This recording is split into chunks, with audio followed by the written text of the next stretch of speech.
વડોદરા જિલ્લા ભાજપ કાર્યાલય હવે પેવર બ્લોકના વેપારનું કેન્દ્ર બની ગયું હોય તેમ લાગી રહ્યું છે. જિલ્લા ભાજપ અધ્યક્ષ રસિક પ્રજાપતિ પેવર બ્લોકના વેપારી છે અને હવે તેઓ પોતાના પદ અને સંગઠનનો ઉપયોગ કરીને પોતાનો વેપાર વધારી રહ્યા હોવાનું જિલ્લામાં ચર્ચાઈ રહ્યું છે. ભાજપનો હોદ્દો મળતા જ રસિકભાઈ પ્રજાપતિ પોતે ગ્રાન્ટ લખી રહ્યા હોય તેમ સૂચનો પણ લખે છે.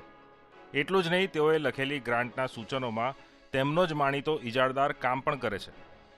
તેઓએ જિલ્લા ભાજપ અધ્યક્ષના લેટર પેડ પર મોટાભાગના પેવર બ્લોકના કામો લખ્યા છે અને મોટાભાગના કામોમાં તેમની ફેક્ટરી પરથી જ પેવર બ્લોક સપ્લાય થાય છે. મોસાળમાં જમણવાર અને મા પીરસનાર હોય તેમ રસિકભાઈ પ્રજાપતિ અને તેમના માનીતા કોન્ટ્રાક્ટર સત્તાનો પૂરેપૂરો ઉપયોગ કરીને સંગઠનને વેપારનું કેન્દ્ર બનાવી બેઠા હોય તેવા પુરાવાઓ સામે આવ્યા છે. ગત 20 ઓગસ્ટે રસિકભાઈ પ્રજાપતિએ વડોદરા તાલુકા પંચાયત પ્રમુખને એક પત્ર લખ્યો, જે પત્રમાં તેઓએ 15 લાખના કામોનું આયોજન લખીને તે કામો મંજૂર કરાવવા માટે વિનંતી કરી. જિલ્લા ભાજપ અધ્યક્ષ હોવાને કારણે તેઓ ચૂંટાયેલા પ્રતિનિધિઓને વિકાસના કામોની વિનંતી કરી શકે, જેમાં કામોના અંદાજિત ખર્ચ માટે દરખાસ્ત આવ્યા બાદ એસ્ટિમેટ નીકળતું હોય છે. અહીંયા તો રસિકભાઈએ વિકાસના કામોમાં તેની સામે રકમ પણ લખી દીધી છે. આ લેટરમાં રસિકભાઈએ સૂચવેલા 6 કામોમાંથી 4 કામોને તાલુકા પંચાયતની વર્ષ 2025-26ની સ્ટેમ્પ ડ્યુટીની ગ્રાન્ટમાંથી મંજૂરી મળી ગઈ.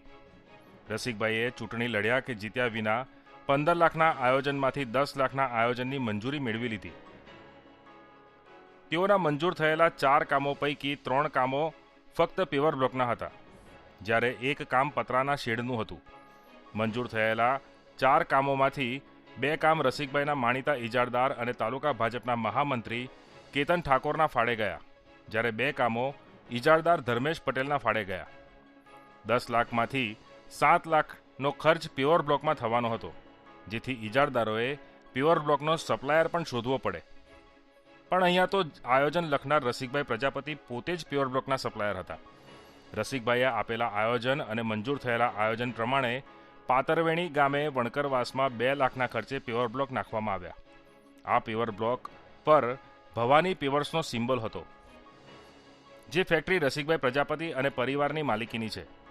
બીજી બાજુ કોન્ટ્રાક્ટર ધર્મેશ પટેલ દ્વારા તતારપુરા ગામે ભાલિયા ફળિયામાં પાથરવામાં આવેલા 2.5 લાખના પેવર બ્લોક અને રતનપુર ગામે રાઘુભાઈ ભરવાડના ઘર પાસે પાથરવામાં આવેલા 2.5 લાખના પેવર બ્લોક પણ રસિકભાઈને ત્યાંથી ખરીદ્યા હોવાનું જાણવા મળે છે. રસિકભાઈએ લખેલા 10 લાખના આયોજનમાંથી 7 લાખના પેવર બ્લોકના કામ અને 7 લાખના પેવર બ્લોક તેમની જ ફેક્ટરીમાંથી ખરીદવામાં આવે તે કોઈ સંયોગ નથી. આ બાબતે વધુ તપાસ કરતાં જાણવા મળ્યું કે રસિકભાઈનો માનીતો ઇજારદાર કેતન ઠાકોર જિલ્લા પંચાયત અને અન્ય ગ્રાન્ટમાંથી મંજૂર થયેલા પેવર બ્લોકના મોટા ભાગોના કામમાં પણ ભવાની પેવર્સ એટલે કે રસિકભાઈ પ્રજાપતિની ફેક્ટરીમાંથી પેવર બ્લોક ખરીદે છે. મહત્વની વાત એ છે કે કોન્ટ્રાક્ટર કેતન ઠાકોરે સલાડ, રૂવાદ, અણખી સહિતના ગામોમાં જ્યાં પણ પેવર બ્લોકના કોઈ ગ્રાન્ટમાંથી મંજૂર થયેલા કામો કર્યા હોય તે તમામ પેવર બ્લોક રસિકભાઈ પ્રજાપતિની ફેક્ટરીમાંથી ખરીદવામાં આવ્યા છે. ભાજપની સત્તામાં આવ્યા બાદ ભાગ બટાઈના આ ધંધાની યોગ્ય તપાસ થાય તો વડોદરા તાલુકાના રૂવાદ, સલાડ, રાઘવપુરા, મારેઠા, સમસપુરા, રાભીપુરા, સમસાબાદ, શાહપુરા સહિતના ગામોમાં ઇજારદાર કેતન ઠાકોર દ્વારા અન્યત્ર ગ્રાન્ટમાંથી પણ કરવામાં આવેલા કામોમાં પણ જિલ્લા ભાજપ અધ્યક્ષ રસિક પ્રજાપતિની ભવાની પેવર્સ ફેક્ટરીના પેવર બ્લોક મળશે. રસિકભાઈ પ્રજાપતિનું કહેવું છે કે તેઓ વર્ષ 2007થી પેવર બ્લોકના વેપારમાં છે અને પક્ષની સત્તા સંભાળ્યા પહેલાં પણ વેપાર કરે છે. લોકોની રજૂઆત આવે એટલે અમે વિકાસના કામોનું આયોજન લખીએ છીએ.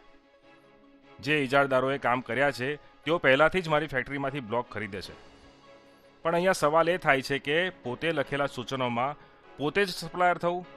જિલ્લા ભાજપ અધ્યક્ષ થયા પછી વડોદરા તાલુકાના લગભગ મોટા ભાગોના કામોમાં રસિકભાઈના પેવર બ્લોક સપ્લાય થવા, જિલ્લા અને તાલુકા તેમજ અન્ય ગ્રાન્ટમાં અચાનક જ પેવર બ્લોકના કામોની સંખ્યા વધી જવી અને રસિકભાઈની નજીકના ઇજારદારોને હસ્તક કામોની સંખ્યામાં પણ અચાનક વધારો થવો. આ તમામ સંયોગ એક જ તરફ ઇશારો કરે છે.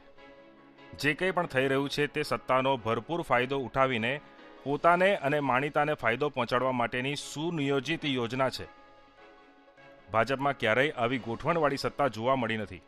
પેવર બ્લોકનો વેપાર અચાનક કેવી રીતે વધ્યો તે મામલે યોગ્ય તપાસ થાય તો ભાજપ દ્વારા મળેલી સત્તા અને વિવિધ સરકારી ગ્રાન્ટનો ઉપયોગ કરીને છેલ્લા 6 મહિનામાં કોનો વિકાસ થયો તે બહાર આવી શકે તેમ છે. સબસ્ક્રાઇબ કરો ફેક્ટ ફંડ ન્યૂઝ ચેનલને અને YouTube ઉપર બેલ આઇકન દબાવી સમાચારોની તમામ અપડેટ મેળવો.